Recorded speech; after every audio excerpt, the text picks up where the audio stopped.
Khalifah Umar bin Khattab sedang duduk di bawah pohon kurma dekat Masjid Nabawi.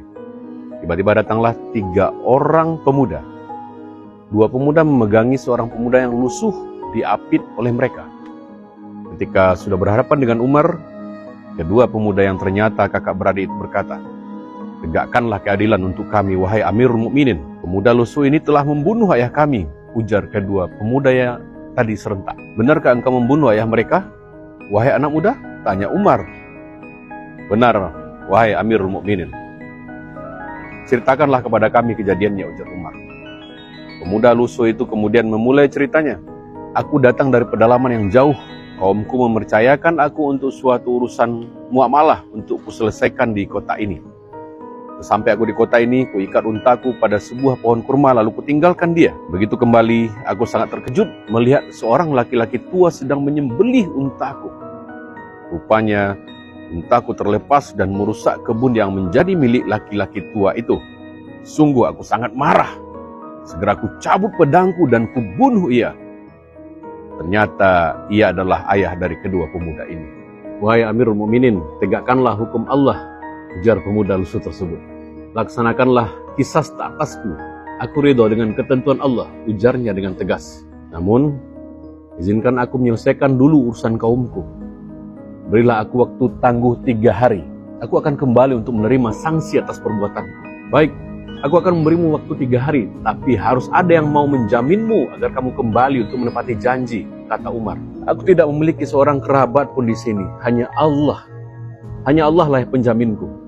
Tiba-tiba dari belakang kerumunan terdengar suara lantang, "Jadikan aku penjaminnya, wahai Amirul Mukminin." Ternyata Salman Al-Farisi yang berkata. Kemudian pemuda tadi diizinkan untuk menyelesaikan urusannya selama 3 hari. Hari pertama berakhir tanpa ada tanda-tanda kedatangan si pemuda lusuh. Begitupun hari kedua. Orang-orang mulai bertanya-tanya, apakah si pemuda akan kembali? Karena mudah saja jika si pemuda itu menghilang.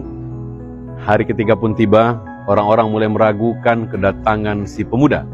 Dan mereka mulai mengkhawatirkan nasib Salman, salah satu sahabat Rasulullah yang utama. Matahari hampir tenggelam, hari mulai berakhir. Orang-orang berkumpul untuk menunggu kedatangan si pemuda lusuh. Umar berjalan mondar-mandir menunjukkan kegelisahannya. Kedua pemuda yang menjadi penggugat kecewa karena keingkaran janji si pemuda lusuh yang tak kunjung kembali. Akhirnya tiba waktu pelaksanaan qisas.